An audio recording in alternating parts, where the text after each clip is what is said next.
हाँ देखिए पहला क्वेश्चन देखिए यहाँ पे कह रहा है कि a person can see object clearly up to a maximum distance of 50 centimetre, मतलब कोई इंसान है वो 50 सेंटीमीटर तक की दूरी तक वो क्लियर देख सकता है। ओके,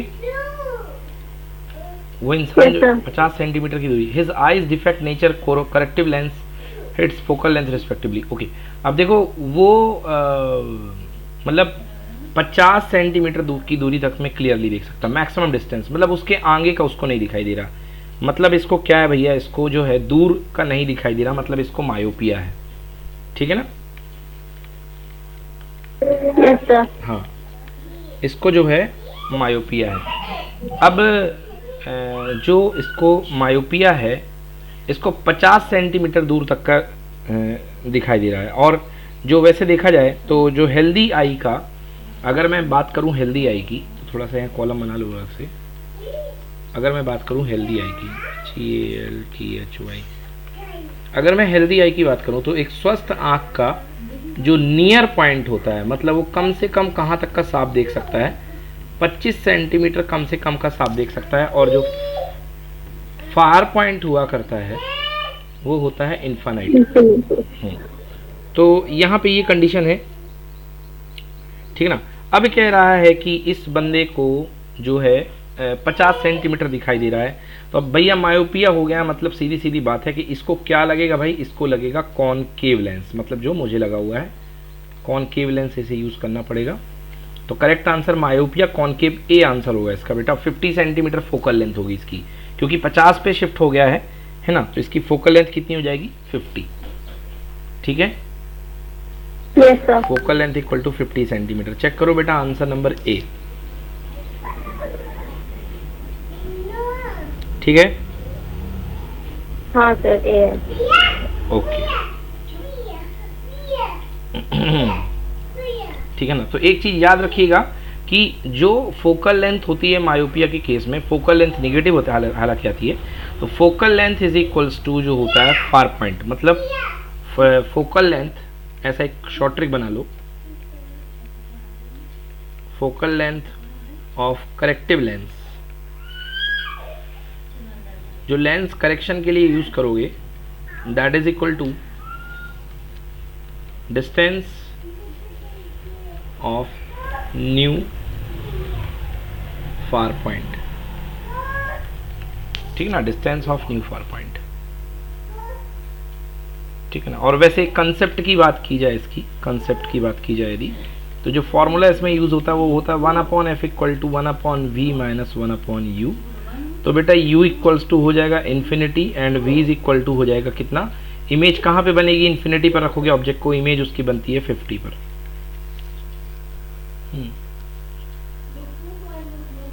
ठीक है ना?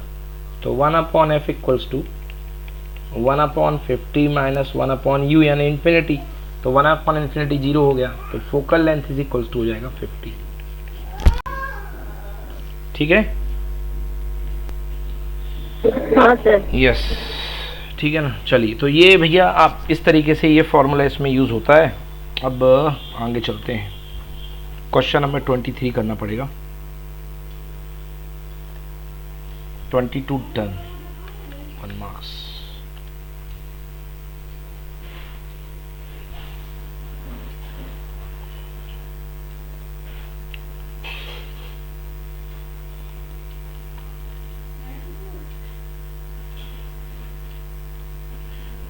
तो दोबारा आ गई शीट।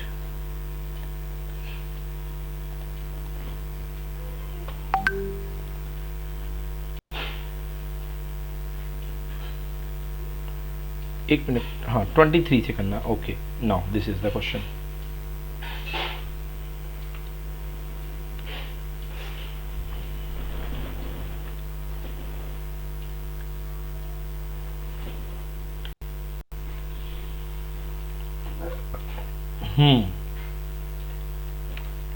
क्वेश्चन का कहना है which curve shows the rise of temperature with the amount of heat supplied for a piece of ice.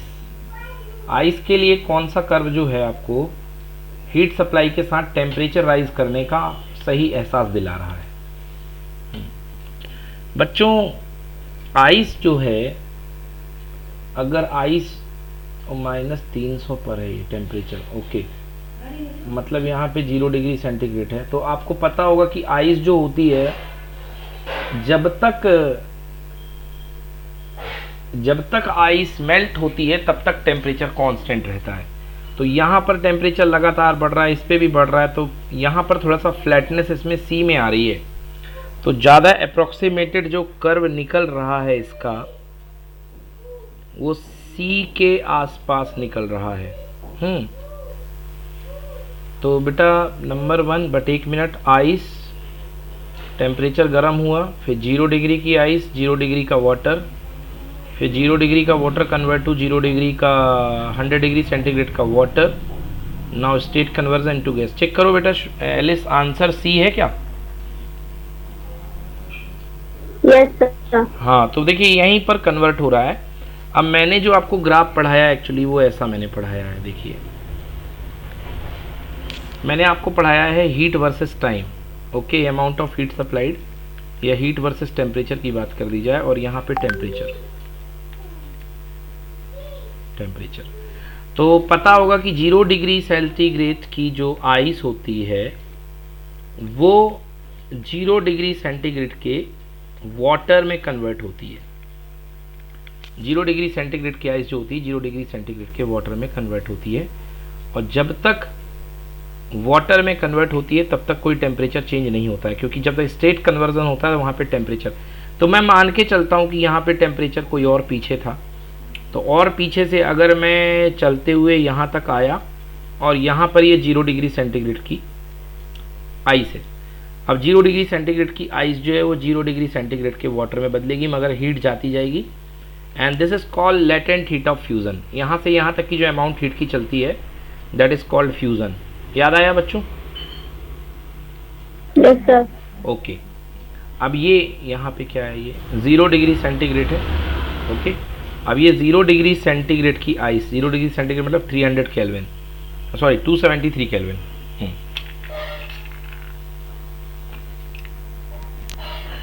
Now अब ये जो है ये फिर से वाटर बन चुका है यहाँ पे 0 डिग्री सेंटीग्रेड का वाटर। अब 0 डिग्री सेंटीग्रेड का वाटर हीट लेगा, टेम्परेचर भी बढ़ाएगा, और 100 डिग्री सेंटीग्रेड के वाटर में बदल देगा। अब 100 डिग्री सेंटीग्रेड का वाटर 100 डिग्री सेंटीग्रेड की स्टीम में बदलता है, तो यहाँ पे इन्वॉल्व होती है लेटेंट हीट ऑफ फ्यूजन, और यहाँ इन्वॉल्व होती है लेटेंट हीट ऑफ वेपोराइजेशन, और इसके बाद तो गैस बन गई। तो गैस तो जितना टेम्परेचर दोगे एनर्जी बढ़ती जाएगी। याद आया बेटा? हाँ सर। तो थोड़ा बहुत जो मेल खा रहा है ये डायग्राम इसका ये है, तो करेक्ट आंसर इज सी। ठीक है? Yes sir.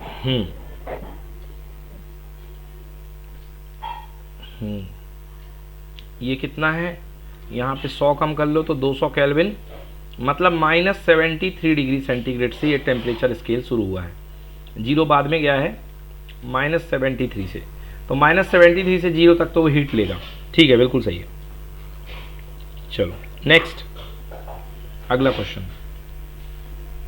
थर्ड।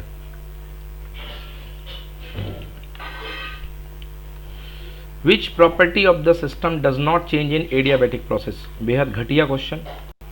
क्या कांस्टेंट रहता है एडियाबैटिक प्रोसेस में? Heat, total amount of heat. Clear? बोलो बेटा। Yes sir. हाँ, heat. Delta Q equal to 0 होता है ना, मतलब heat equals to constant adiabatic में। ठीक है ना, और बाकी सब चेंज होते हैं। No, when a thermodynamic process undergoes a change in such a way that no exchange of heat takes place between the system and surrounding, then such a process is called adiabatic process. Next question. The unit of Stefan Boltzmann constant, कल ही पढ़ाया था इसके बारे में कि unit of Stefan Boltzmann constant, आप इसको बना सकते हैं इसके फॉर्मूले से।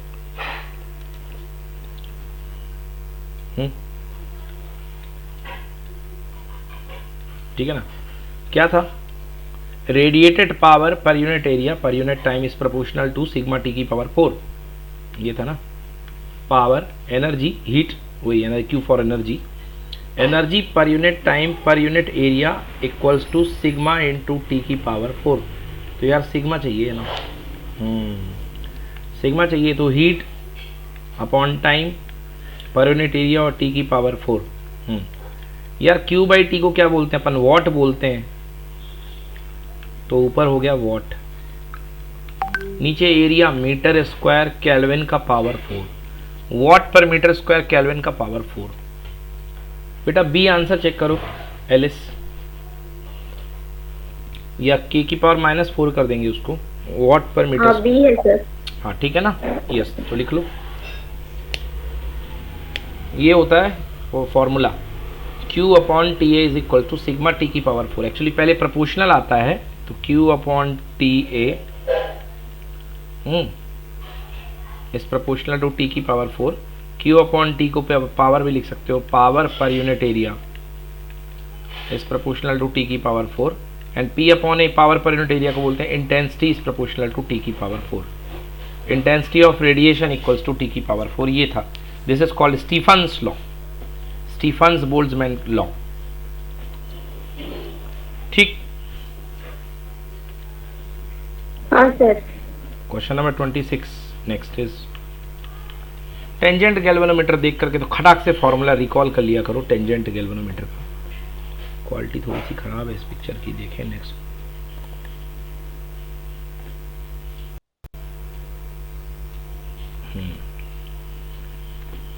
ये थोड़ी सी ये तो हो रहा है भाई, काम चलाना पड़ेगा। चलो क्वेश्चन है, the tangent galvanometer is connected directly to a ideal battery. Question number 26।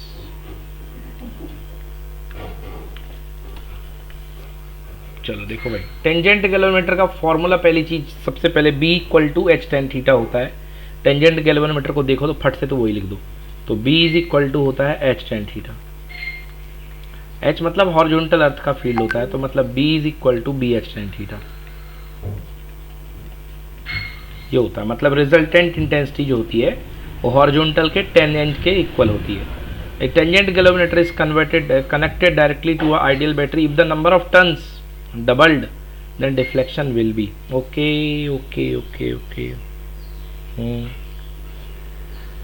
भाई देखो, अब जो अब करंट टेंजेंट गैल्वेनोमीटर जो है जिस मैग्नेटिक फील्ड में रखा गया है वो किसका है, तार का, कनेक्टेड टू आइडियल बैटरी, मतलब इसको तार से कनेक्ट कर दिया गया, तो इस पे जो मैग्नेटिक फील्ड प्रोड्यूस होगा, ये इसको तो नंबर 1 दे दो। अब इसका जो मैग्नेटिक फील्ड प्रोड्यूस होगा वो करंट वायर की वजह से वो कितना होता है, mu naught upon 4 pi 2 pi ideal battery number of turns in the coil is double tangent galvanometer 2 pi mu naught upon 4 pi 2 pi N I pi A. Yes, circular coil, tangent galvanometer की जो coil होती है वो circular होती है, उस पर काम करने वाला करंट की वजह से जो मैग्नेटिक फील्ड डेवलप होता है वो mu naught upon 4 pi 2 pi N I by A. तो टेन थीटा पूछा गया, तो बी की जगह इसको प्लेस कर दो, तो B H tan theta is equal to mu naught upon 4 pi 2 pi N I by A. A is the radius, A is the radius, ठीक ना। या इसको कुछ लोग डायरेक्टली, मैं भी याद करा, mu naught N I upon 2 A, directly formula centre of the coil पे याद कर सकते हो, mu naught I by 2 A, और अगर एन फेरे हों तो B equal to mu naught N I upon 2 A. ठीक है एलिस, सर्कुलर कॉइल सेंटर पे, समझ में आया? Yes sir. हाँ, ये फॉर्मूला होता है। तो देखो ध्यान से भाई, बी का डायरेक्टली जो है टेन थीटा किस पे डिपेंड कर रहा है, एन पे डिपेंड कर रहा है, मतलब नंबर ऑफ टर्न्स अगर आप बढ़ाओगे तो वो तो डिपेंड कर रहा है, तो मतलब tan theta is directly proportional to N, समझ में आ रहा है यहाँ पे। तो जितना ज़्यादा आप बढ़ाओगे उतना थीटा इंक्रीज होगा, तो आंसर क्या होगा, deflection will be increases. Check करो answer number A. Yes, sir. tan theta proportional to n, तो theta is proportional to n। चले नेक्स्ट क्वेश्चन चले। 27 सही है, आंसर सही है बेटा। हाँ sir. Okay, question number 27, which of the following the correct statement of the Gauss law electrostatics region charge distribution in free space? Okay, E dot ds equal to free space बोल रहा है, charge distribution in free space, charge distribution in free space. E dot ds equal to Q by epsilon naught होता रहा है ना, according to the Gauss law Q by epsilon naught. अब free space में जो चार्ज होता है, charge per unit volume में छिड़का हुआ होता है, तो इसको रटो बच्चों, ये होता है इस लिख लो, ये Gauss law in free space. ये बाउंडेड सरफेस के लिए नहीं है, ये फ्री स्पेस के लिए होता है, according to the Gauss law for electrostatics region in free space. तो लिख लो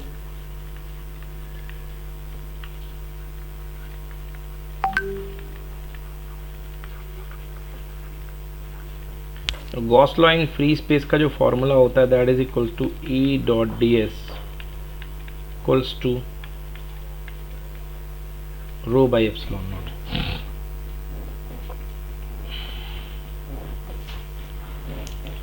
डन, चले आएंगे। Yes, sir. 28 इसका आंसर देख कर लो बेटा, बी है, देखो बेटा बी मैच कर रहा। हाँ सर, डी है। Question number 28 next. हाँ भाई, वर्क डन पूछ रहा है, work done in carrying a charge Q Q dash once round the circle radius R. भाई क्यू चार्ज रखा हुआ है और इसके चारों आप एक राउंड क्या आधा राउंड घुमाओ, क्यू डैश को चाहे यहाँ से यहाँ ले जाओ, सेम पाथ है, तो जितना पोटेंशियल यहाँ पे होगा उतना पोटेंशियल यहाँ पे होगा। And work done is equal to होता है चार्ज जिसको घुमाया गया Q dash multiplied by change in potential, तो Q dash multiply by 0, answer equals to 0, no change in potential, answer 0। Done. Yes, sir. Okay. Okay, next question.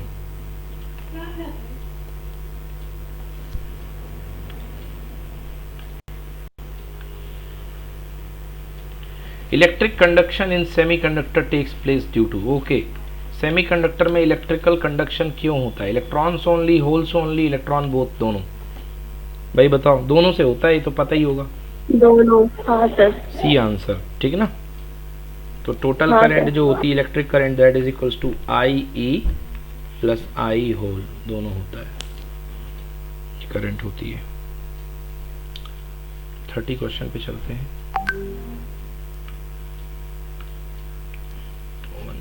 Question number 30।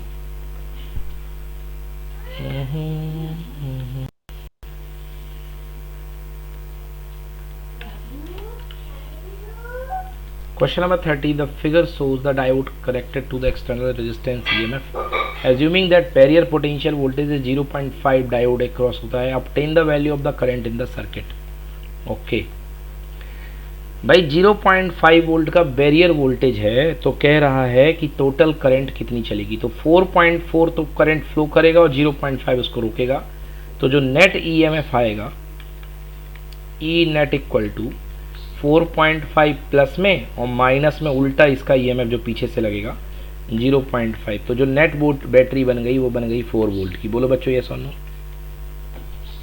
Yes sir. Now I is equal to होता है V by R, तो voltage जो है वो है 4 का apply कर रहे हो, रेजिस्टेंस खुद का दिया नहीं है 100, तो आंसर यार 0.04 एम्पियर, 4/100, आंसर 0.04 मिली में है आंसर। तो एक काम करो, 4/100 है, एक जीरो नीचे दे दो, एक जीरो ऊपर दे दो, आंसर हो गया 40 milli ampere. A. Done. Yes, sir. Okay, next question number 31.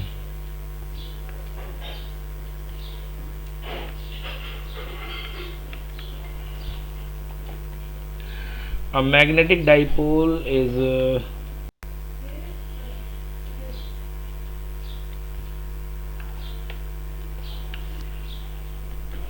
a magnetic dipole is placed in a uniform magnetic field. The net magnetic force on the dipole. Dipole में uniform field में रखा है, net magnetic force zero होगा क्योंकि uniform में वो depend ही नहीं करता, वो तो टोटल जीरो होता है, तो आंसर जीरो, खेल खत्म, इज ऑलवेज जीरो। चेक करो बेटा आंसर ए। Yes, sir. ये अपने पास यूनिफॉर्म मैग्नेटिक फील्ड है और अगर मैं इसमें कोई डाइपोल रख दूं, ये मैग्नेटिक साउथ है और ये मैग्नेटिक नॉर्थ है, तो इधर की ओर भी फील्ड कितना लगता है एम बी और इधर फील्ड कितना लगता है एम बी, तो एफ नेट बराबर जो आता है बेटा वो होता है जीरो। ठीक, next 32। no question number 32। A capacitor is capacitance C charged to the potential V. The flux of the electric field through a closed surface enclosing the capacitor is okay. एक क्लोज सरफेस है जिसमें capacitor enclosed है, तो उससे जाने वाला flux कितना होगा भाई? फ्लक्स जो होता है total electric flux is equals to 1/ε0 into Q enclosed होता है, और किसी भी कैपेसिटर में जो टोटल चार्ज होता है वो जीरो होता है, क्योंकि जितना प्लस प्लेट में होता है उतना माइनस प्लेट में होता है, तो इंटू जीरो। तो आंसर चेक करो बेटा इसका zero, D.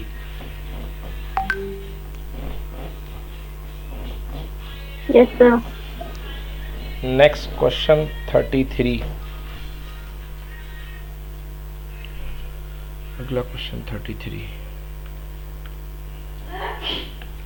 32 1 marks. Which of the following relation is wrong? कौन सा रिलेशन रॉन्ग है? 1 ampere equal to 1 volt into 1 watt into 1 second equal to 1 joule. Joule work equal to भाई power is equal to work upon time, तो work equal to power into time, सही है। 1 newton per coulomb equal to 1 volt per metre. Newton per coulomb क्या होता है? Electric field, और ये भी electric field. 1 coulomb into 1 volt equal to what. Power equal to charge into voltage, ये होता ही नहीं है भैया, डी आंसर गलत है, डी ऑप्शन गलत है, देखते ही बन रहा है ओरल। ठीक है, Yes, sir. चलो क्वेश्चन नंबर 34 करेंगे अब।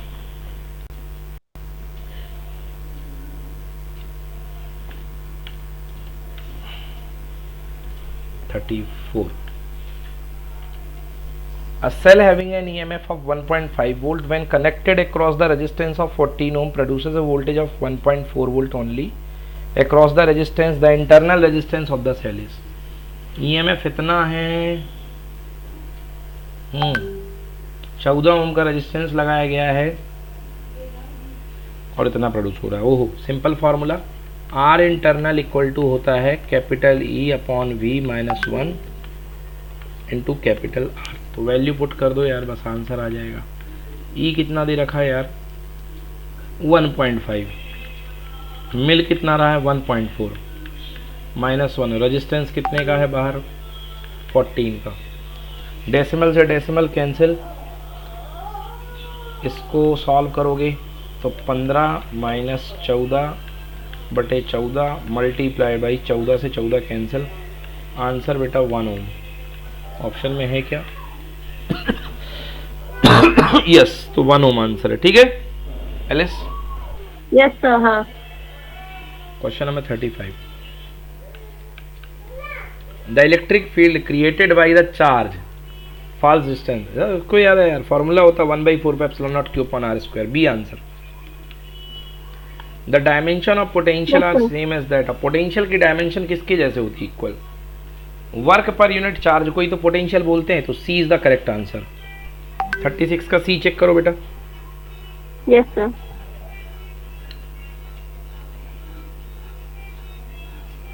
36 का C, ठीक है। हाँ सर। चलिए नेक्स्ट क्वेश्चन 37 देखते हैं।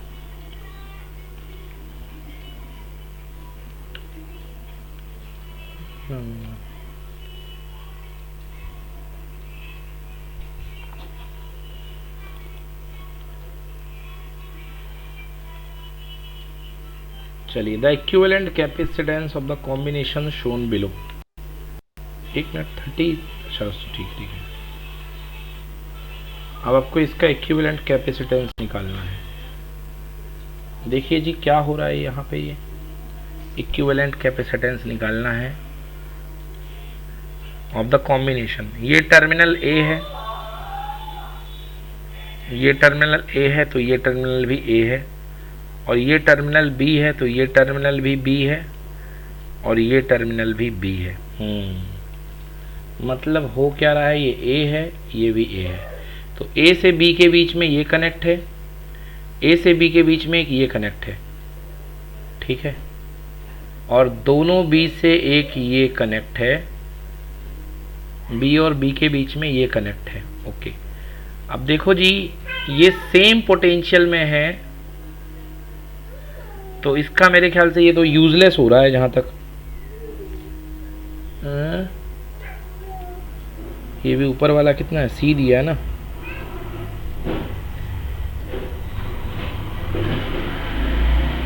ए से बी, बी से बी,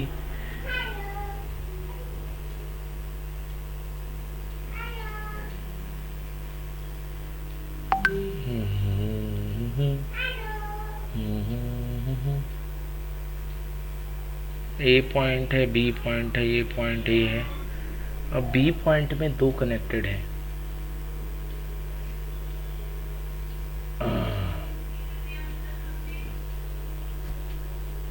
क्या दिया बेटा इसका आंसर देखो, 2C दिया है ना, कि नन ऑफ दीज?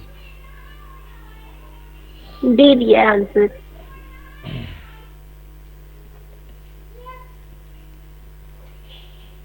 इसकी रीडिंग दी नहीं हुई है क्वेश्चन में, ऊपर रीडिंग कितने का है।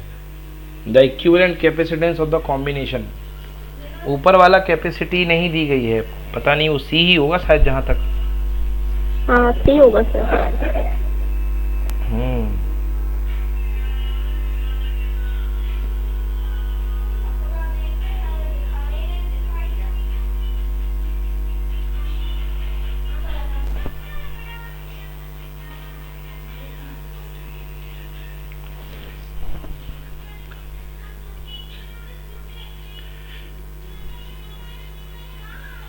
देखो बेटा, अब ये दोनों जो हैं, ये दोनों का जो कनेक्शन है वो इससे जुड़ा हुआ है।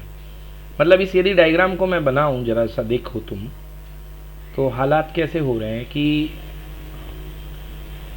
ये वाला पॉइंट जो है, ये वाला पॉइंट दोनों के लिए ही कॉमन है। मतलब यदि आप देखो तो ये ए है सी वाला,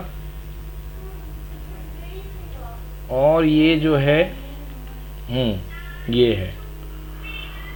अगर ये पॉइंट बी है तो ये पॉइंट भी बी है, और ये पॉइंट भी बी है कि नहीं है बताओ? है। मतलब एक तरीके से दोनों कैपेसिटर जो हैं, ये दोनों कैपेसिटर जो हैं ये एक ही पॉइंट से कनेक्टेड हैं, इधर से, और फिर यहाँ पे लगा हुआ है एक तरीके से सी, बट वो बी पॉइंट है तो इसको ऐसा नहीं बना सकता हूं मैं, क्योंकि ये दोनों के बीच में है।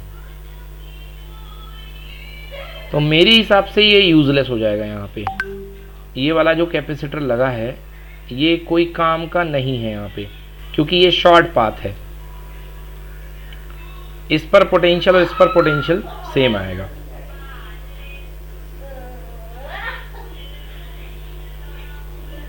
ठीक है लेस? हाँ सर। तो जब तक इसकी वैल्यू नहीं दी है, अगर वैल्यू सी है तो आंसर मुझे 2C समझ में आ रहा है, क्योंकि ये तो पैरेलल हो गए, मतलब ये दोनों पैरेलल हो गए, ये यूजलेस है, ये कोई काम का नहीं बचा। अगर वैल्यू दी होती तो भी तो होता ना, तो भी यूजलेस होता। तो भी यूजलेस होता, सही बात है, ठीक है ना। ऑप्शन में नन ऑफ दीज दे रहा है, तो मेरे को लग रहा है Yes, sir. इसका आंसर तब भी कुछ भी वैल्यू दी हो, पोटेंशियल तो सेम गिरेगा उनके ऊपर, तो उसको कोई मतलब ही नहीं, उसको कोई चार्ज ही नहीं करेगा, तो इसका आंसर 2C होना चाहिए, ठीक है ना। फिर भी एक बार इसको मैं देख लेता हूँ, ड्यू मार देता हूँ। चलो नेक्स्ट क्वेश्चन करते हैं 38।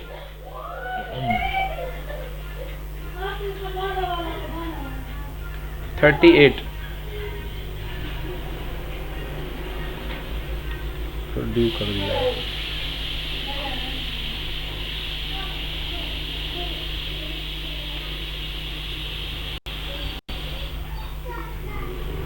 A current I is passing through a straight conductor of infinite length.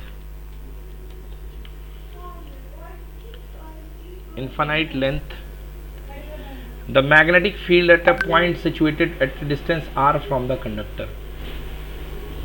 Infinite length है, तो भाई फॉर्मूला वो याद कर लो डायरेक्टली। क्या होता है फॉर्मूला इन्फानाइट लेंथ के लिए?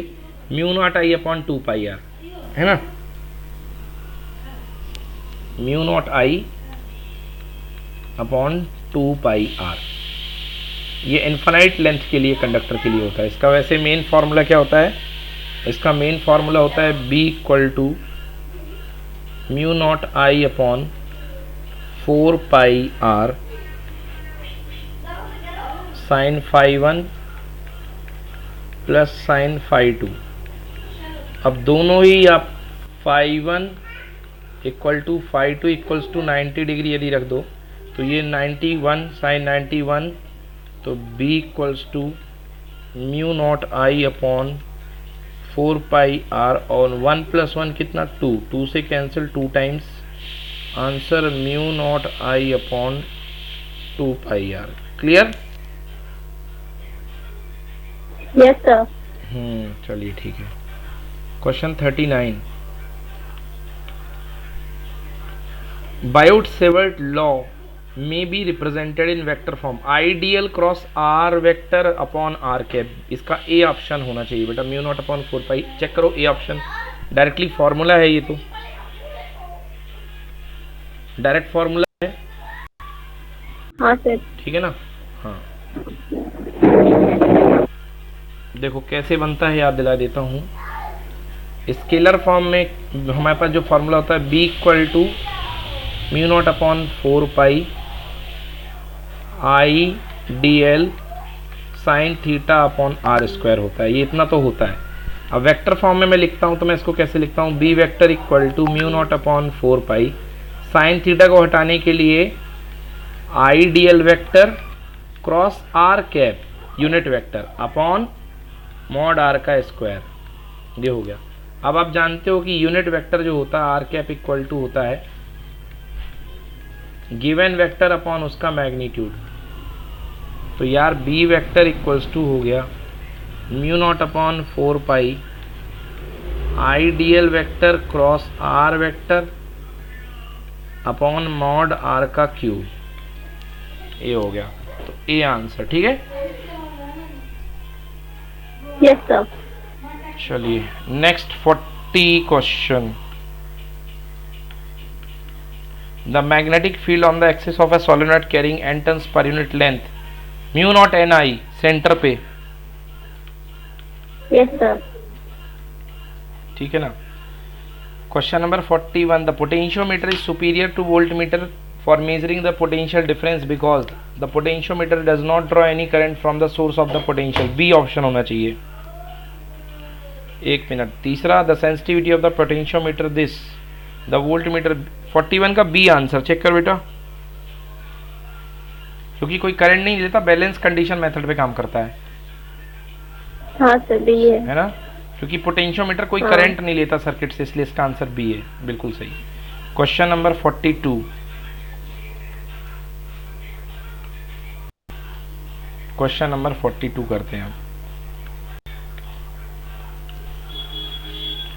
The range of the volt meter resistance 500 ohm is 10 volt।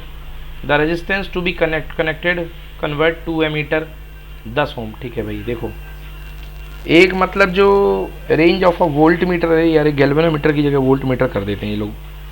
तो range of a volt meter of resistance 500 volt is 10 volt, ठीक, चलो कोई बात नहीं।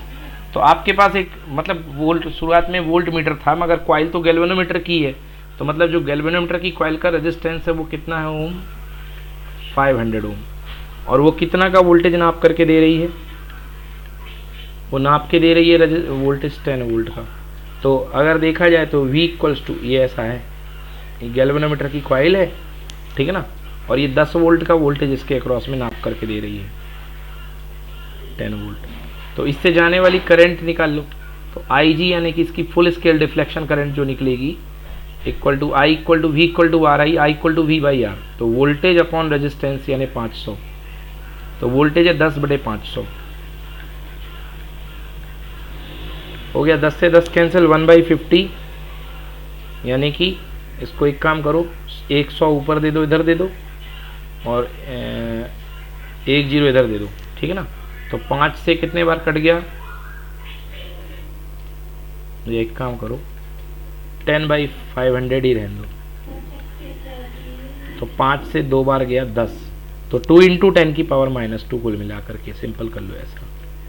ये इसकी हो गई करंट, गैल्वेनोमीटर करंट। अब कह रहा कितने का रेजिस्टेंस लगाया जाए कि 10 एम्पियर की रेंज का एमीटर बन जाए।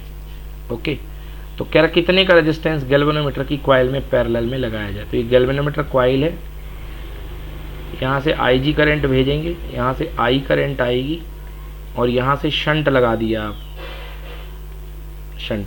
तो यदि आपको याद हो शंट रेजिस्टेंस इक्वल टू होता था I/IG into G upon I-IG multiplied by, वो जी तो लिख दिया, खैर कोई बात नहीं। तो ये फॉर्मूला होता था, याद है एलिस? हाँ सर। हाँ, तो IG की वैल्यू है 2 × 10⁻², और G की वैल्यू कितनी है, वही 500 अपॉन I-IG। I है 10 एम्पियर और माइनस IG मतलब -2 × 10⁻²। सॉल्व कर लो बेटा, इसका आंसर आ रहा है नियर अबाउट 1 ओम। तो 1 ओम इन पैरेलल, क्योंकि ये एमीटर है ना, एमीटर के लिए पैरेलल में, आंसर ए। चेक करो। Yes sir. ठीक है, question number 43। Two resistances R and 2R are connected in parallel. Electric circuit, the thermal energy developed R and 2R। चलो भाई पैरेलल में कनेक्ट किया गया है, तो भैया R और 2R को पैरेलल में कनेक्ट किया गया है। तो हीट H इक्वल टू क्या होता है, V²/RT। ये क्यों लगाया मैंने, क्योंकि पैरेलल में वोल्टेज तो सेम होता है, मतलब heat is inversely proportional to R, मतलब H1/H2 इक्वल टू R2/R1, क्योंकि पैरेलल में वोल्टेज तो सेम होगा। क्यों भाई, होगा कि नहीं होगा? होगा सर। H1/H2 रेशियो क्या है, R2 है 2R और R1 है R, कैंसिल, आंसर 2:1। चेक करो बेटा, 2:1।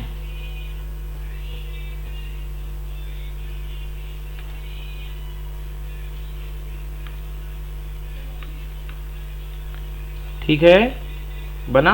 हाँ सर, हाँ सर। चलो,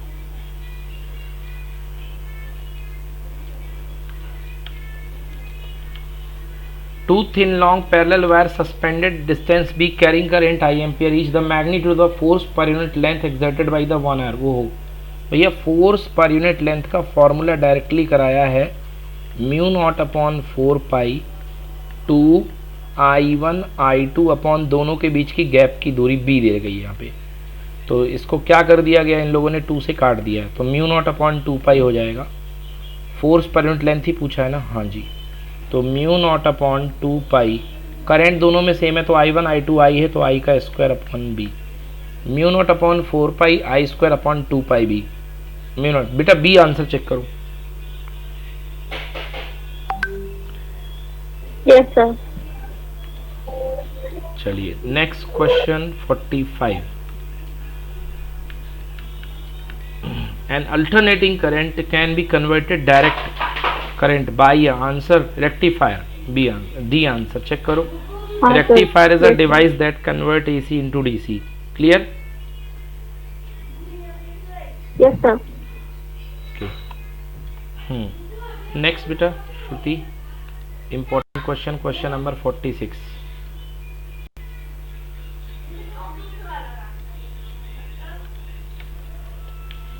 Question number 46. Flux web phi in a closed circuit resistance 20 ohm varies with time. चलो बेटा देखो फ्लक्स दिया गया है कितना 6t square minus 5t plus 1. Okay ये दिया गया है. तो कह रहा था magnitude of the induce current in 0.25 second. तो भैया सबसे पहले हमको निकालना पड़ेगा इसका ईएमएफ. ईएमएफ इक्वल टू होगा D phi by D T, मतलब D by D T of 6t square minus 5t plus 1. ठीक है Alice? Yes, sir. 6 into 2t, t का डिफ्रेंशिएशन 1 और 1 का 0, तो कितना आ गया 12t minus 5. Clear? Yes, sir. Okay.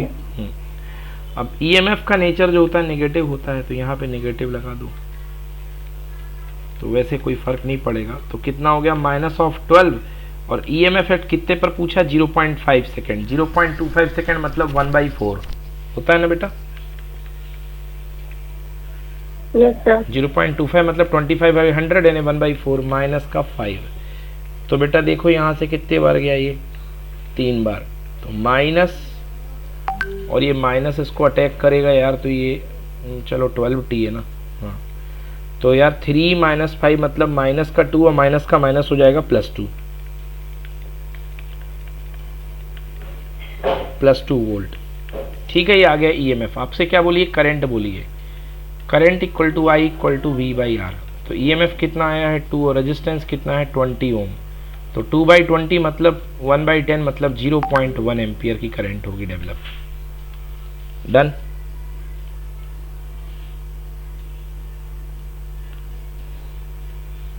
एलेस नहीं आया समझ में? Yes, sir. आ गया. Any problem? No, sir. चलो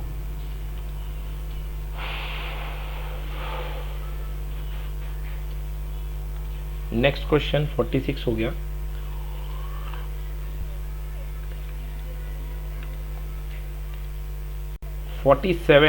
Which of the following particles will experience a maximum magnetic force magnitude when projected same velocity? Perpendicular फेंका गया मतलब बेटा परपेंडिकुलर जब भी फेंकते हो फील्ड के तो सर्कुलर मोशन होता है.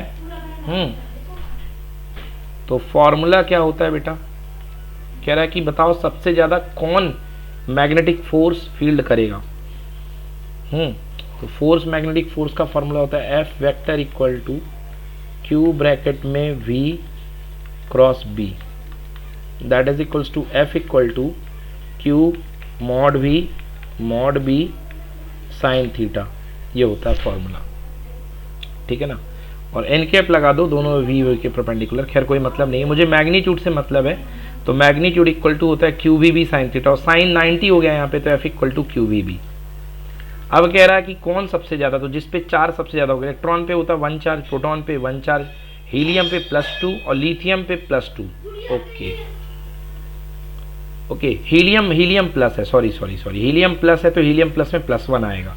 लिथियम प्लस मतलब +2. तो सबसे ज्यादा लिथियम पे चार्ज है, तो यहाँ पे सबसे ज्यादा फोर्स लगेगा लिथियम पे, क्योंकि लिथियम पे +2 चार्ज है. Clear Alice? Yes, sir. Okay next question 47 के बाद 48.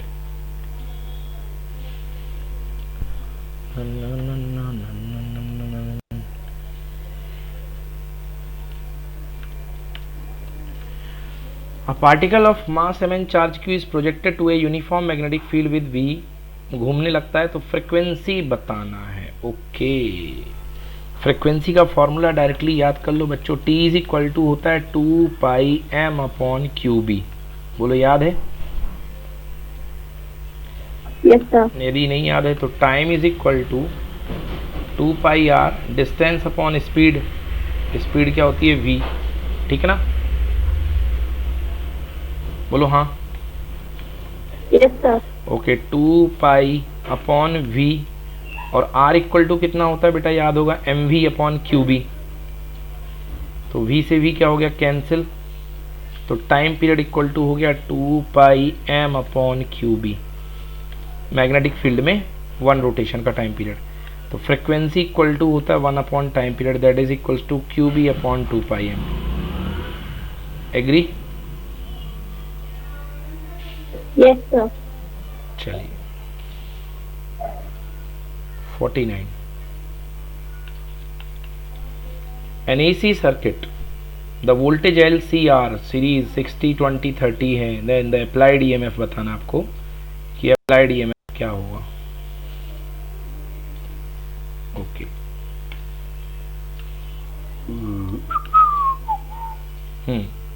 AC सर्किट है, LCR सर्किट है। अब आपको पता होगा कि LCR सर्किट में ये है R, ये है L और ये है C। इसके ऊपर वोल्टेज गिर गया है VR दी गिवन है, ये VL है, ये भी गिवन है, और ये VC है, ये भी गिवन है। कौन ज़्यादा है देखो, C ज़्यादा है, L कम है, नहीं VL ज़्यादा VC कम है, R ज़्यादा सबसे ज़्यादा और VL ज़्यादा VC कम है, VL ग्रेटर देन VC। तो क्या होता है, नेट वोल्टेज इक्वल टू होता है, net voltage equal to VR का square plus VL minus VC का होल स्क्वायर। बोलो एलिस होता है कि नहीं होता?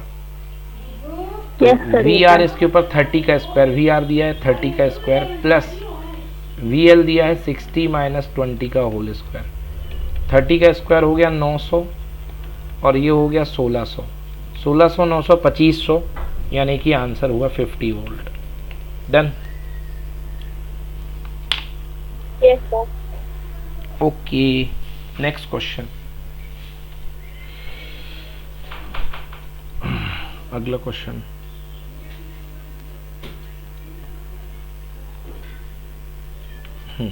when a closed coil is rotated in a magnetic field, direction of current induced in a coil changes after every half rotation, क्योंकि आधे रोटेशन के बाद डायरेक्शन पलट जाती है, तो आंसर इसका B, every half revolution. Okay, तो एवरी हाफ रेवोल्यूशन के बाद इसकी डायरेक्शन पलट जाएगी, तो correct answer is B, after 1.5 revolution. Done? Yes sir. चलिए, तो ठीक है, ये पेपर कंप्लीट हुआ एलिस, एंड वन टाइम आप मेरे को ये पेपर पूरा करके भेजिए अभी। Okay, yes sir. शुरू से लेके एंड तक। मैं बताना भूल गया था, तो पहले ये वाला कर लो, सेकंड थर्ड पेपर है ये 2010 का, तो ऐसे ही करते जाओ। Yes sir. डन? पूरा सेंड करना है सर? हाँ, सॉल्व करके पूरा A to Z